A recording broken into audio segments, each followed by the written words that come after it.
سیدہ ام ہانی کہتی ہیں یا رسول اللہ میں بوڑھی ہو گئی ہوں، لمبے وظیفے مجھ سے کوئی نہیں ہوتے، مجھے کوئی ایک وظیفہ ایسا بتا دیں جو میں کر لوں میرے لیے کفایت کرے۔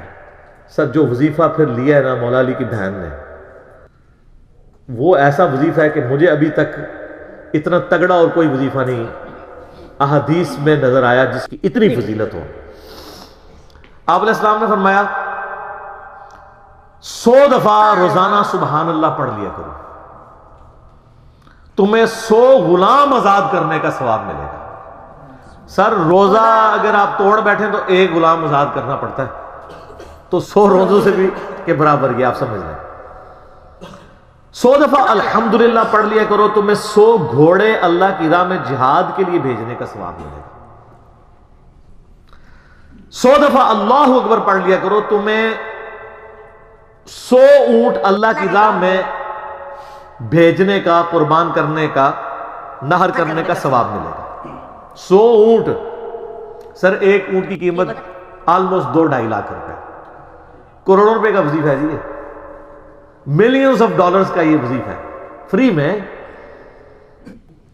اور 100 دفعہ لا الہ الا اللہ پڑھ لیا کرو، یہ زمین و آسمان کے درمیان جتنا فاصلہ ہے اس کو ثواب سے بھر دے گا۔ سر لا الہ الا اللہ کے پھر برابری کون کر سکتا ہے؟ وہ حدیث بطاقہ ہے نا، کاغذ کے پرزے والی حدیث جامع ترمذی میں، کہ ایک شخص کے 99 دفاتر گناہوں کے کھولے جائیں گے اور نامہ مال تل رہا ہوگا تو اللہ تعالیٰ فرمائے گا میں کسی کے ساتھ ناانصافی نہیں کرتا۔ دوسری طرف ایک کاغذ کا ٹکڑا ڈالا جائے گا جس پہ لا الہ الا اللہ لکھا ہوگا۔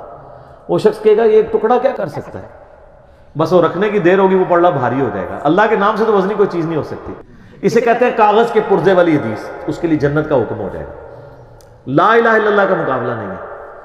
تو یہ 4 وظیفے ہیں، سبحان اللہ، الحمدللہ، اللہ اکبر، لا الہ الا اللہ۔ یہ اتنا محبوب وظیفہ ہے کہ جو سنن نبی داؤد میں، جامع ترمذی میں صلاۃ و تسبیح والی حدیث ہے، اس میں 300 دفعہ کون سے کلمات پڑھے جاتے ہیں؟ یہی سبحان اللہ والحمدللہ ولا الہ الا اللہ واللہ اکبر، بس اتنا ہی پڑھنا ہوتا ہے۔ یہ ولا حول ولا قوت الا باللہ کی حدیثیں الگ سے ہیں، لیکن صلاۃ و تسبیح میں اتنا ہی پڑھنا ہوتا ہے، 4 کلمات۔ حتیٰ کہ صحیح مسلم میں حدیث ہے، نبی علیہ السلام نے فرمایا یہ 4 کلمات مجھے ہر اس چیز سے بڑھ کر محبوب ہیں جن پہ سورج طلوع ہوتا ہے، یعنی دنیا اور جو کچھ دنیا کے اندر ہے اس سے بڑھ کر مجھے یہ چیز محبوب ہے کہ میں یہ 4 کلمات کہہ لوں، سبحان اللہ والحمدللہ ولا الہ الا اللہ واللہ اکبر۔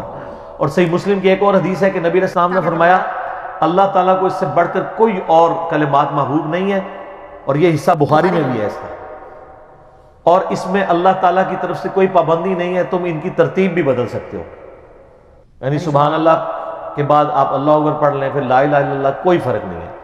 یہ ایک اوپن چیز ہے، آپ یوں بھی کر سکتے ہیں کہ پہلے 100 دفعہ پڑھ لیں سبحان اللہ سبحان اللہ سبحان اللہ، الحمدللہ الحمدللہ الحمدللہ، اللہ اکبر، کیونکہ را کو پھر لام سے ملائیں گے، اللہ اکبر اللہ اکبر اللہ اکبر، لا الہ الا اللہ لا الہ الا اللہ لا الہ الا اللہ۔ اور یوں بھی پڑھ سکتے ہیں، وہ زیادہ بہتر ہے، سبحان اللہ والحمدللہ ولا الہ الا اللہ واللہ اکبر، کیونکہ اکبر پہ وقت کریں گے، ورنہ یہ سبحان اللہ تو الحمدللہ ہی پڑھ نہیں سکتے آپ، کیونکہ الحمدللہ الحمدللہ بنے گا کانٹینیوس، جیسے اللہ اکبر اللہ اکبر اللہ اکبر بنتا ہے، تو وقف کرنا پڑے گا سوائے سبحان اللہ کے۔ سبحان اللہ یہ تو پڑھ سکتے ہیں، لیکن الحمدللہ کو الحمدللہ الحمدللہ وقف کرنا پڑے گا۔ اللہ اکبر اگر ملائیں گے تو اللہ اکبر را کو لام سے، تو اس کی بجائے اتنی مشکل میں نہ پڑھیں، سبحان اللہ والحمدللہ ولا الہ الا اللہ واللہ اکبر، 1 تسبیح پڑھ لیں، 4 وظیفے 100 دفعہ ہو جائیں گے، کیونکہ نبی علیہ السلام اجازت دے دی ہے نا، آگے پیچھے دائیں بائیں کچھ بھی کر سکتے ہو، اور یہ ترتیب تو صلاۃ و تسبیح میں موجود ہے، نبی علیہ السلام نے کلمات پڑھے بھی ہیں۔ آپ کو پتہ ہے تبلیغی جماعت والے 3 وظیفے بتاتے ہیں، ویسے بڑی سمجھداری سے ہی کسی نے وہ ڈیوائس کیے ہیں، 100 دفعہ وہ یہ بتاتے ہیں سبحان اللہ والحمدللہ ولا الہ الا اللہ واللہ اکبر، وہ ساتھ وہ بھی بتاتے ہیں ولا حول ولا قوت الا باللہ، وہ بھی پڑھ سکتے ہیں، وہ بھی صحیح بخاری میں رات کو اٹھتے وقت کی دعا ہے. ہل علی العظیم تک بھی پڑھ سکتے ہیں، وہ ابن ماجہ میں موجود ہے. میرا ایک یوٹیوب پہ کلپ ہے 6 کلموں کا ثبوت، تو میں نے بتایا 4 کلمے ثابت ہیں، 2 مولویوں کے لکھے ہوئے ہیں آخری والے جو ہے. تو بلکہ وہ میرا بیٹا تو وہ اس کے وہ کورس میں آیا تو اس نے 2 یاد ہی نہیں کیے، تو اس کو ماں کہہ رہی یاد کرو، کہتی ثابت، وہ کہتا ثابت ہی نہیں ہے تو کیوں ساری یاد کرو. ہم ریکویسٹ کریں گے، ہمارے پاس بھی وہ کورس اسلامیات کا جو ہے نا اس کو ریویو کرنے کے لیے بھیجا ہوا ہے ہماری اکیڈمی میں انہوں نے، تو ہم اس میں ان کو ریکویسٹ کریں گے کہ یہ آخری 2 کلمے نکال دیں، پہلے 4 کلمے ثابت ہیں. وہ تو ثابت ہی نہیں ہے تو خام خواہ لوگوں کو آپ رٹا رہے ہیں. الٹا جن لوگوں کی شادی ہونے والی ہوتی ہے وہ بیچارے ٹینشن میں پڑے ہوتے ہیں 6 کلمے یاد کرنے کے، حالانکہ کلمے کے ساتھ تو کوئی تعلق ہی نہیں اس کے. تو یہ جو صلاۃ و تسبیح کے اندر بھی پڑھا جاتا ہے، لیکن اس میں لا حول ولا قوت الا باللہ نہیں، وہ تو اللہ سے بخاری مسلم میں حدیث ہے کہ جنت کے خزانوں میں سے ایک خزانہ ہے لا حول ولا قوت الا باللہ. تو آپ پڑھنا چاہتے ہیں ضرور پڑھیں، اس میں وظیفے کے طور پہ آپ پوری تسبیح اس کی پڑھ لیں بے شک. تو تبلیغ جماعت والے یہ بتاتے ہیں 100 دفعہ درود شریف بتاتے ہیں اور 100 دفعہ استغفار بتاتے ہیں. تو بہت انٹلیکچوئل چیز ہے. یہ وظیفہ اتنا کمال ہے کہ آپ کے ہر فرض نماز کے بعد یہ وظیفہ نبی علیہ السلام نے مشروع کیا ہے. مسلم شریف میں حدیث ہے ہر فرض نماز کے بعد یہ وظیفہ پڑھنے والا کبھی نامراد نہیں جاتا. 33 دفعہ سبحان اللہ، 33 دفعہ الحمدللہ اور 34 دفعہ اللہ اکبر. اور ایک حدیث میں ہے مسلم شریف کی کہ جو پڑھے 33 دفعہ سبحان اللہ، 33 دفعہ الحمدللہ، 33 دفعہ اللہ اکبر اور 100 کا عدد پورا کرنے کے لیے پڑھ لے لا الہ الا اللہ وحدہ لا شریک لہ لہ الملک ولہ الحمد وہو علی کل شیء قدیر. 100 کا عدد اس سے بھی پورا کر سکتے ہیں اور 100 کا عدد اللہ اکبر کہہ کے بھی پورا کر سکتے ہیں. تو اس کے سارے گناہ معاف کر دیے جائیں گے اگرچہ سمندر کی جھاگ کے برابر ہی کیوں نہ ہو. لیکن وہ صغیرہ گناہ، کبیرہ گناہ صرف توبہ سے معاف ہوتے ہیں. وہ صحیح مسلم میں حدیث ہے کہ اگر بڑے گناہوں سے بچا جائے تو ایک جمعے سے دوسرا جمعہ، ایک رمضان سے دوسرا رمضان اور ایک نماز سے دوسری نماز درمیان کے گناہوں کا کفارہ بن جائے گی. لیکن جو نماز ہی نہیں پڑھتا تو جمعہ پڑھتا رہے تو وہ تو بڑے گناہوں سے نہیں بچا ہوا نا. مسلم شریف میں حدیث ہے بندے کے کفر اور اسلام کے درمیان فرق نماز ہے. یہ نہ ہو کہ ایک رمضان پڑھ لے اگر رمضان کے لیے بیچ چلے سارے، نہیں نہ، اس طرح نہیں ہوگا. تو یہ وظیفہ اتنا کمال ہے، بخاری مسلم دونوں میں حدیث ہے. کچھ غریب صحابہ حضور کے پاس ہے، یا رسول اللہ ہر مقابلے میں ہم برابری کر لیتے ہیں امیر اصحاب کی. وہ روزے رکھتے ہیں ہم بھی روزے رکھ لیتے ہیں، وہ نمازیں پڑھتے ہیں ہم بھی نمازیں پڑھ لیتے ہیں، وہ جہاد کرتے ہیں ہم بھی جہاد کر لیتے ہیں. ایک معاملے میں آ کے ہم مارے جاتے ہیں. قرآن میں بار بار ہے اللہ کی راہ میں خرچ کرو، ہم تو خود ہی غریب ہیں، تو آپ ہمیں کوئی اس کا حل تجویز کریں. تو آپ فرمایا میں تمہیں ایک ایسی چیز بتاتا ہوں کہ تم ان کی برابری کر لو گے. تم ہر فرض نماز کے بعد 33 دفعہ سبحان اللہ، 33 دفعہ الحمدللہ، 34 دفعہ اللہ اکبر پڑھ لیا کرو. یہ بخاری مسلم دونوں میں. کچھ دنوں کے بعد پھر وہ حاضر ہوئے، یا رسول اللہ وہ تو امیر صحابہ کو بھی پتہ چل گیا، وہ بھی یہی کچھ پڑھ رہے ہیں. اب ہم کیا کریں؟ تو اسی تک لو جناب، تو اسی گرین کارڈ دے تے بلو کارڈ دے چکر پہ ہو، دنیا دے آخرت کے نہیں. صحابہ کرام آخرت کے بلو اور گرین کارڈ کی بات کرتے تھے. تو نبی علیہ السلام مسکرائے، آپ نے فرمایا ذالک فضل اللہ یؤتی من یشاء، یہ اللہ کا فضل ہے، میں تو اللہ کا فضل نہیں روک سکتا. ٹھیک ہے نا. تو ظاہر گیون سرکمسٹانسز اللہ کے دیے ہوئے ہیں، اس کے اندر آپ بیسٹ پرفارم کرنے کی کوشش کریں. اللہ کے فضل کو تو کوئی روک نہیں لگا سکتا. کوئی یہ نہیں کہہ سکتا کہ جی وہ یعنی تیرے ہوتے جنم لیا ہوتا کیوں نہیں ہوا. ہو سکتا ہے ابو جہل ہی ہوتا. تو جس حال میں اللہ نے رکھا ہے اسی کو آپ دیتے ہیں.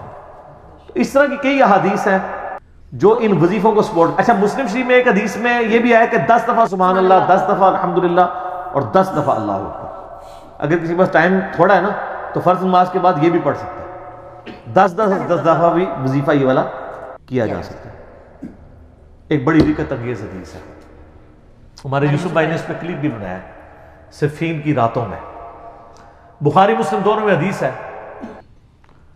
مولا علی علیہ السلام خود روایت کر رہے ہیں. وہ کہتے ہیں کہ نبی علیہ السلام کو جب اللہ نے کشادگی دی، کچھ غلام آپ کو گفٹ ملے، تو میں نے فاطمہ سے کہا کہ تم پورا دن گھر کی صفائی کرتی ہو، چکی چلاتی ہو، اس کی وجہ سے ان کے ہاتھ پہ بھی نشان بن گئے تھے. اس طریقے سے سامان اٹھا کے لاتی تھیں تو رسی کے نشان یہاں پڑے ہوئے تھے. تو نبی علیہ السلام سے جا کے جو ہے وہ ایک غلام ڈیمانڈ کر لیتے ہیں جو ہمیں ذرا ہیلپ آؤٹ کر دے گا. جب سب کو مل رہا ہے تو ہمیں بھی مل جائے گا. تو سیدہ فاطمہ حاضر ہوئی. یہ حدیث بخاری میں بھی ہے، مسلم میں بھی ہے. تو حضور علیہ السلام کے پاس گئیں، بات نہیں کر سکی. طبیعت میں تربیت کس کی تھی سر؟ بولڈنس نہیں تھی وہ والی. حالانکہ باپ ہے اور حضور کو پتا تھا اپنی بچی کی عادت کا. تو وہ گئیں، بات نہیں کر سکی، واپس چلی گئی.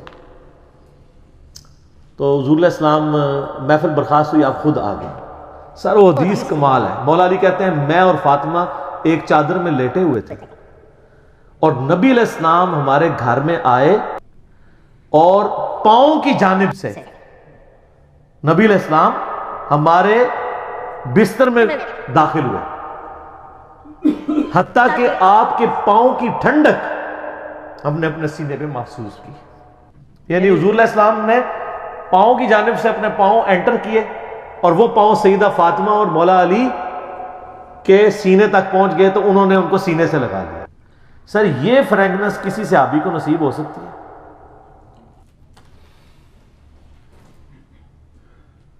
تو آپ نے فرمایا وہ فاطمہ تم آئی تھی، کوئی کام تھا؟ سیدہ فاطمہ سے پھر بھی بات نہیں نکلی.